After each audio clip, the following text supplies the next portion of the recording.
আইনগির কথা কি এই সোফাতে একটি সাপ আছে, আমার জুতো টুতো সব হয়েছে, মানে পরে গেছিলাম, বাইক নিয়ে ঢুকে গেছিলাম, তো জুতে খুলতে হয়েছে। তো এটার ভিতরে আছে সাপ, গোখরো সাপ। এই পাশে এই পাশে এই পাশে এই পাশে এই পাশে আছে না, এই যে এই লাল কাপড়টার ভিতরে আছে। আচ্ছা, এই কোণাটা দিয়ে, ওই যে কোণা দেখা যাচ্ছে। এই যে একটি গোখরো সাপ, স্প্যাকটিক্যাল কোবরা দেখা যাচ্ছে। এই যে বন্ধুরা দেখতে পাচ্ছেন স্প্যাকটিক্যাল কোবরা, এটাকে সায়েন্টিফিক নেম এটা নাজা নাজা, হিন্দিতে গেহন বলা হয়, বাংলাতে আরো কয়েকটি নাম আছে, খরিশ, গমা। এই ছবিটা দেখতে পাচ্ছেন গমের মতো দেখতে, বলা হয় গমা। এখন সামনেটা বের করছি বন্ধুরা, দেখবেন পিছায় দিল। এই বন্ধুরা মাথাটা কাছে নিয়ে আসে।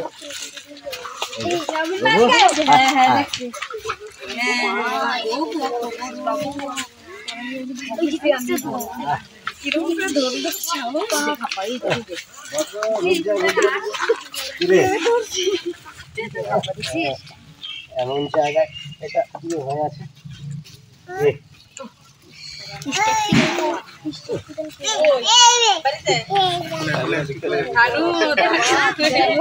ওই যে মাথাটা।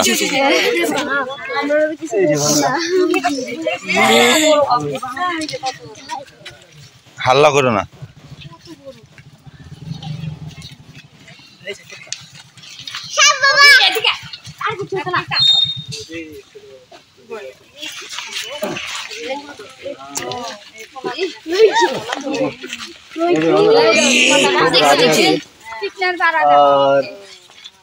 এটি একটি পুরুষ গোখরো সাপ, মেল।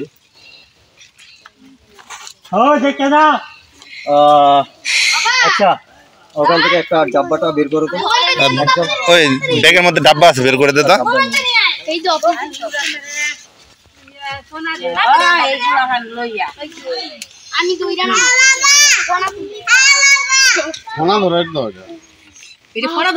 আচ্ছা, কখন দেখছিলেন সোফার ভিতরে এই সাপটা? এটা মুরগি একটা খাই দিছে। তাই নাকি? মুরগি খাওয়া তো দেখা যাচ্ছে না, শরীরটা তো দেখে মনে হচ্ছে না মুরগি সবল দিছে। আচ্ছা আচ্ছা আচ্ছা, দুইটা খাইছে, দুইটা। আমি জুতো ছাড়া আছি, দুটো মুরগিকে মেরে ফেলেছি, তাই তো? আর কখন দেখেছিলেন সাপটা? ওই তো সকালে। সকালে? হ্যাঁ, নিয়ে আসুন নিয়ে আসুন নিয়ে আসুন। না, এটা নদীতে জলটা বের করে দাও, জলটা ডুবে গেছিল নদীতে। বাইকটা জলটা ফেলে দাও। তো ভালো হলো কি আমার গাড়ির আমি স্টার্ট বন্ধ করে নি। ছেড়ে দাও, ওই জায়গায় কোটাটা ছেড়ে দাও।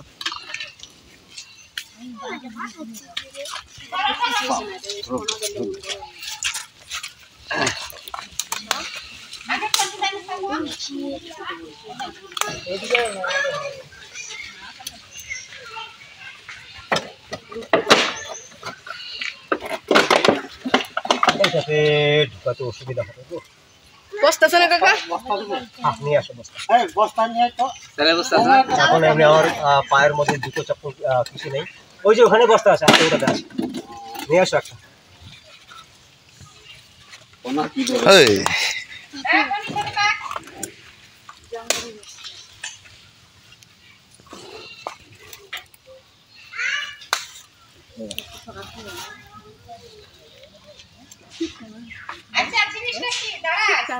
না গোকুর, হ্যাঁ আপনার কি মনে হয় দারাস? কি জানি, আমিও তো ঠিক মতো চিনতে পারছি না। এই যে অল্প মাথাটা চওড়া করে, হ্যাঁ ফনা ধরে, এটা কি সাপ বলে? আর ওই যে বড় বস্তায় ঢোকায় দাও।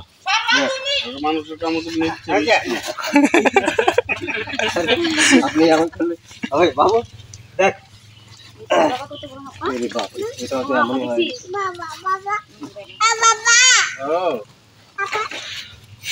তো বন্ধুরা আমরা একটা বিগ সাইজ স্প্যাকটিক্যাল কোবরা প্যাক করে পেলাম, ওটা একটা রশি আছে। আপনার নামটা বলে দেন। আমার নাম অমল দাস। অমল দাস, হ্যাঁ বন্ধুরা ঠিক আছে, এনার নাম হচ্ছে অমল দাস। আর আমাকে কল করার জন্য আমি একে ধন্যবাদ দিচ্ছি। এরিয়াটার নামটা বলে দেন। তুরতুরি হাসপাতাল, বন্ধুরা শুনতে পাচ্ছেন তুরতুরি হাসপাতাল। ইনার নাম আছে অমল দাস, আলিপুরদুয়ার জেলার অন্তর্গত করে। আর ইনি আমাকে সাপটা দেখে কল করেছিলেন, আমি এনাকে ধন্যবাদ দিচ্ছি। আর আপনাদের অনুরোধ করছি আপনারাও প্রকৃতি পরিবেশ পর্যটনকে বাঁচান, আর এই সকল ব্যতীত আমাদের এই সাপদের বাঁচানো খুবই মহত্বপূর্ণ। তাহলে বন্ধুরা আসুন দেখা করবো রিলিজিং স্পটে।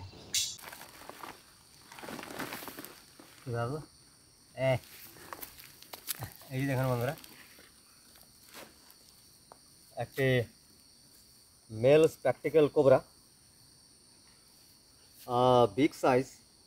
এই সাপটি 4.5 ফুটের হবে, 4.5 ফুটের থেকে অল্প বেশি হতে পারে।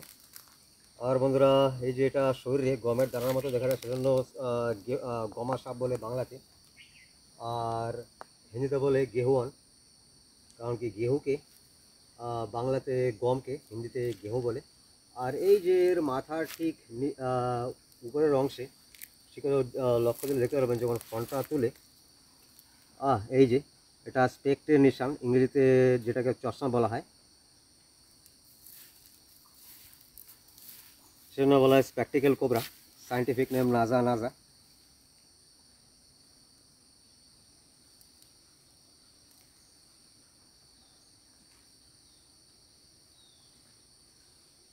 আর বন্ধুরা এর জিভটা ভালো করে লক্ষ্য দিলে দেখতে পারবেন, এর জিভের অগ্রভাগ হবে কালো, এরপরে হবে গোলাপি। দেখুন বন্ধুরা, এই দেখেন যখন বের করে সেন্সর দিয়ে অনুভব করে।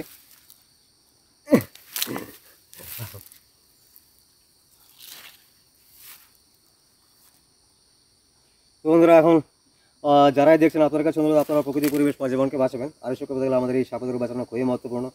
আর যারা দেখছেন বন্ধুরা অবশ্যই আমার চ্যানেলটিকে সাবস্ক্রাইব করে দেবেন, লাইক করবেন, শেয়ার করবেন।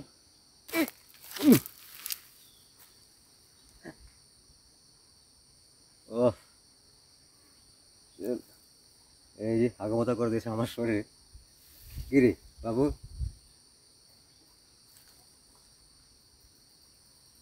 এমন করলি কেন?